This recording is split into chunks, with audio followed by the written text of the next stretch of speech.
What's up guys, welcome to Voicey here. This is your host, Captain Zach, and today's subreddit is r/ProRevenge. Don't forget to like, subscribe, and hit that bell to never miss an episode. This story's called, Accidentally Burned Down My Neighbor's Fence and She Tries to Milk Me for $10,000.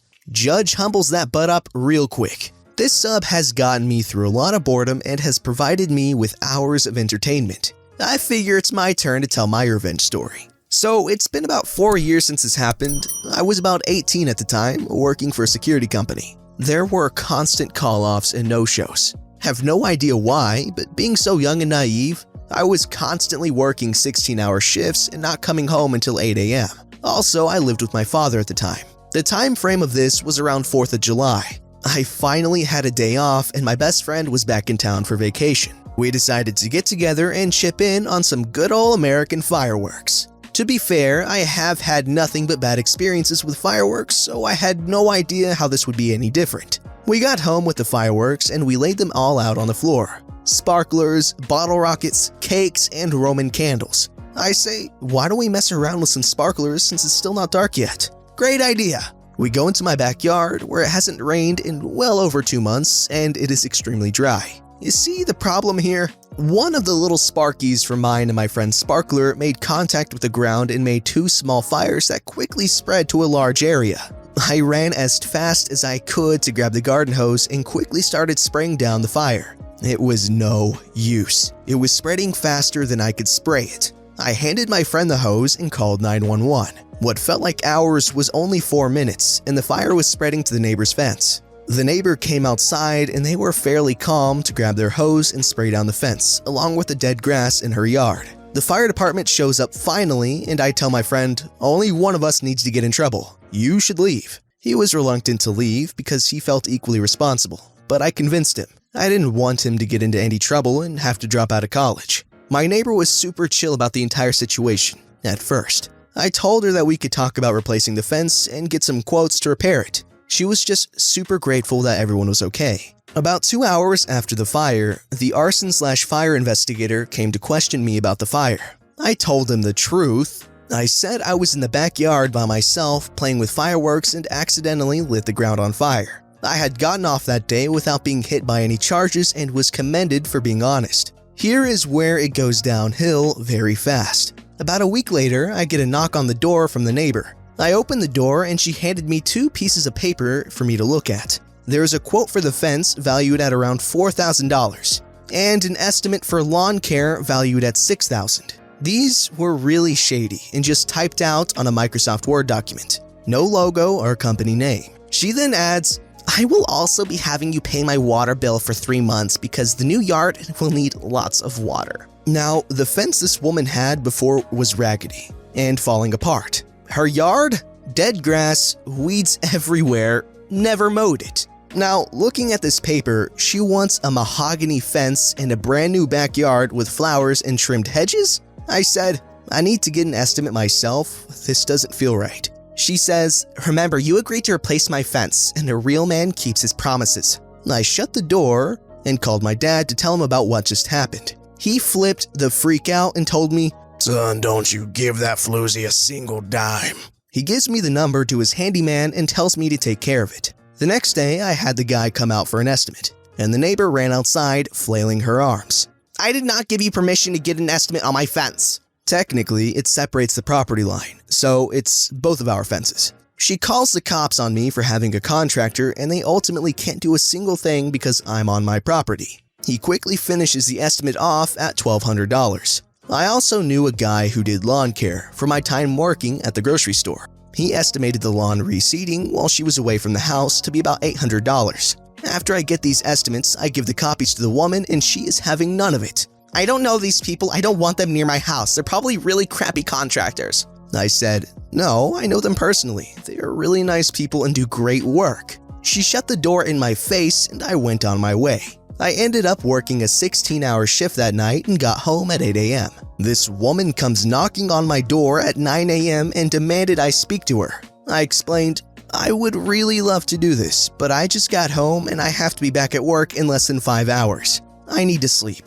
She goes, what kind of crazy butt beanie sleeps in until 2 p.m.? At this point, I had about lost it and told her, You can either accept my $2,000 for my quotes or kiss my butt and get nothing.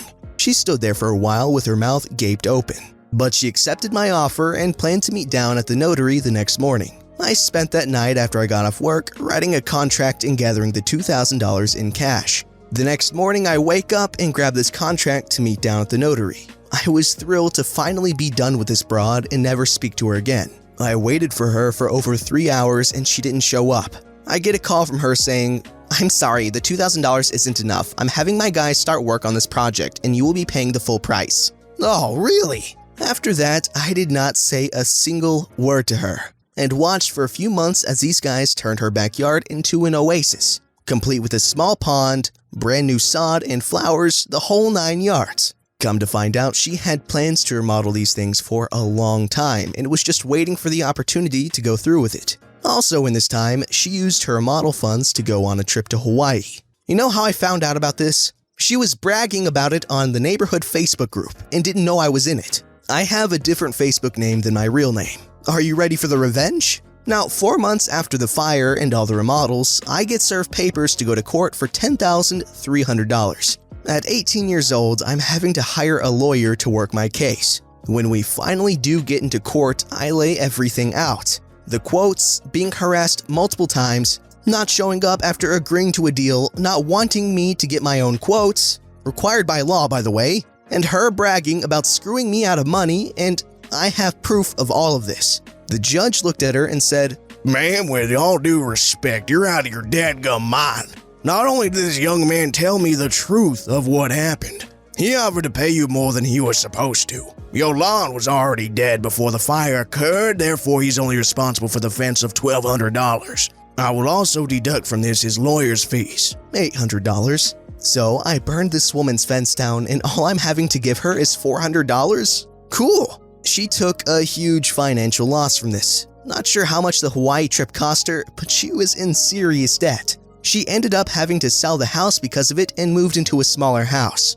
Haven't heard anything from her since. Oh man, okay, so this is what happens when you take advantage of someone's generosity. Okay, that was straight up screwed up the way she did him. Yes, it's true that at 18 years old, you are legally an adult. But I'm telling you, as someone who's been 18 and is currently 20, you don't really feel that much like an adult when you're 18. And if this woman had her own house, she was suing an 18-year-old kid for $10,000. That is insanely selfish and just screwed up. How much of a lack of a conscience do you need in order to do something like that? Anyways, moving on. Good revenge. This story is called "Woman Makes a False Harassment Claim and Nearly Gets Me Fired." I get her fired 2 weeks later. Oi, here we go again. So I was working with HQ for a large and well-known company. Cubicle sort of gig. I had been there 3 years and she had been there about 12. She's known to have a bit of an attitude and was pretty much next in line to fill a very high position under the CEO. She's always not liked many of the office workers, pretty much all the men, and one woman she would constantly make cry. I, one day, ended up brushing past her in a hurry to hand something off to my supervisor, which he needed ASAP. Both of my hands quite obviously occupied, holding something at chest level. She ended up filing a harassment claim saying that I grabbed her butt. After 2 weeks of hellish unpleasantness, I ended up getting my supervisor to pull cam footage as they were pretty much about to terminate me, which saved my butt. Well, I'm friends with a guy she likes to talk to, even though he doesn't much like her. I ended up giving him my recorder pen a few weeks later and got him to try and egg her into talking about trying to get me fired. He managed to get her to admit to that and 3 other instances where she did get men fired for false harassment claims. I ended up getting the recording back, made a few copies, and ended up handing them off to HR. Each of the 3 men in question via my email, my boss and his boss, her husband anonymously, and everyone on the board. I basically forced the company into a situation where their star player couldn't stay. Because A, 2 of the 3 men are currently looking to sue, B, I was getting ready to as well, and C, it was completely indisputable. I lost her job and career, any chance at using the place as a reference, and probably damaged her marriage. She's not getting a severance or any of her paid time off paid to her. Alright guys, he also added some extra information. We had to sign a contract stating if we are terminated for wrongdoing, we can lose our paid time off and accruals. She sent me an email calling me an evil child born out of wedlock, saying she hopes karma pays it forward soon, and a few other things. Note: I live in a state where I don't need consent to record something. Update! A lot of stuff has just come to light and I have only heard bits so far. Update 2, August 14th. They just escorted out a few people who she worked with closely and are scouring their emails. Not entirely sure what's going on. Update 3, October 14th. My friend in HR and I are getting drinks tomorrow to talk, but apparently 2 other people have been terminated, and the legal team is getting involved. Stuff is getting weird. Plus, I heard something about accounting. Update 4, October 14th. Talked to my friend who recorded it. He just got a severance that is equal to 8+ months of pay. He's getting his paid time off cashed out and such. 2 months of pay, give or take, I think. And he starts working at a tech company starting with an S in 5 weeks. He's stoked. Ha ha ha ha! They forced him to sign a very big non-disclosure agreement though. Seems they are trying to play the cover our butts game up in legal. He's talking to our boss at the moment and I think getting a letter of recommendation. Guys, you need to realize that your words have a lot of power. And I'm not talking about the emotional power you have, like, the power to make someone's day or make someone feel sad. I'm talking about legal power. False claims of anything are very, very dangerous and just overall screwed up to do. I'd say almost as bad, or in some cases even worse, than the thing that you are actually claiming they did. Obviously that's subjective, but you get what I mean. False claims that are proven false ruin the credibility of actual victims of whatever it is that you're claiming. So really think, is it worth ruining this person's life just because you don't like them or something? Now, again, if it's for revenge, find a better route because still, that's screwed up. In the modern world, the general belief that is good is that we'd rather have a guilty man run free than an innocent man locked up for a crime he didn't commit. That's redundant because I already said he was innocent, but you get the point. Anyway, sorry for rambling, but back to the story in question. That woman sucks, and I'm glad that people associated with her are getting fired if they did something wrong, but if they're friends with that woman, they probably did. Think about it. Maggots hang out with other maggots. This story's called "Coworker was stealing from me, so I got her fired and made her boyfriend dump her." I work as sort of a bookie, taking bets for sport events. In my country, it's perfectly legal, and it's a good job with good tips. I have a coworker. Let's call her Annie. Well, Annie and I have been working together for more than a year. One shift is mine, then we count the register and she takes the second shift. In our job description is included a casino, Vegas style. On my desk, I have a large piggy bank that's metal and cannot be opened without busting it completely. It's also covered with black plastic Mickey Mouse foil. So it's been 6 months since I bought said piggy bank. I took it home to open it and buy myself something nice. So I got home and pry it open and find it has less than 1,000 euros in it. And since I almost every day leave at least 10 euros in it, it should be a lot more money. So someone must have stolen it. That's when I noticed a small hole under the Mickey Mouse foil, and I realized someone was stealing it from me. And I knew it had to be Annie. I confronted her and asked her if she opened it, and she started screaming at me, saying, "How dare I? I'm a horrible person and how can I accuse her?" and stuff like that. So I call my boss for a meeting. Since it's a casino, we have cameras for that area. What Annie doesn't know is that 2 of those cameras cover my work desk, and so everything that happens there is caught on camera. So I sit with my boss and explain that I think she's stealing from me and ask to access those cameras with him. He agrees, and what we saw there was enough to keep me smiling all day. Now for the revenge. Boss called her out on a meeting for alleged theft, so she brings her boyfriend, let's call him Mike, in with her. I was not part of the meeting, so my boss told me how it went, and so the conversation goes like this. "You've been accused of stealing your coworker's money. What do you have to say about that?" "I would never. She's lying. That bench, you should fire her. She wants to get me fired. I will sue her." "This woman is the most honest-to-God person. You disgust me for accusing her like this. I will sue all of you for this." "Well, we happen to have footage from the casino camera." Annie turned pale. "So what? That proves nothing. She would never do something like that." "Let's review the footage."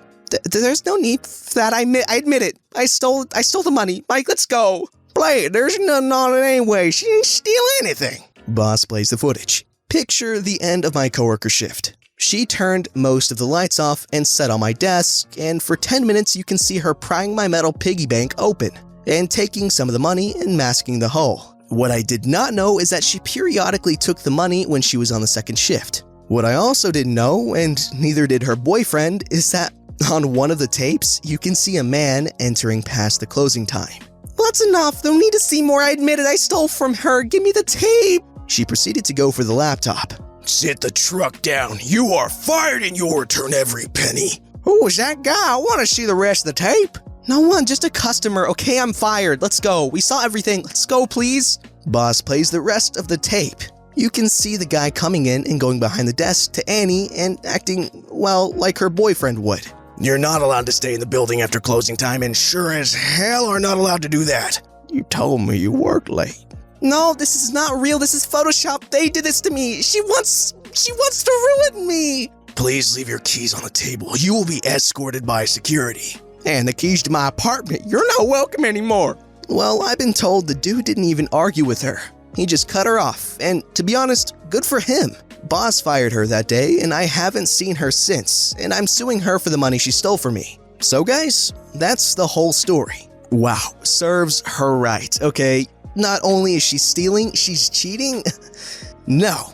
And boys, let me tell you something. If she's not above stealing, she is definitely not above cheating. Alright? And obviously vice versa, you know. Girls, if he's not above stealing, he's also probably not above cheating. Both things are bad. However, cheating is the only one of those two that always, 100% of the time, involves breaking someone's trust. But yes, good job. She got everything that she probably deserved. Maybe not enough, but you know what? That was some decent justice. I rate it at least 8 out of 10.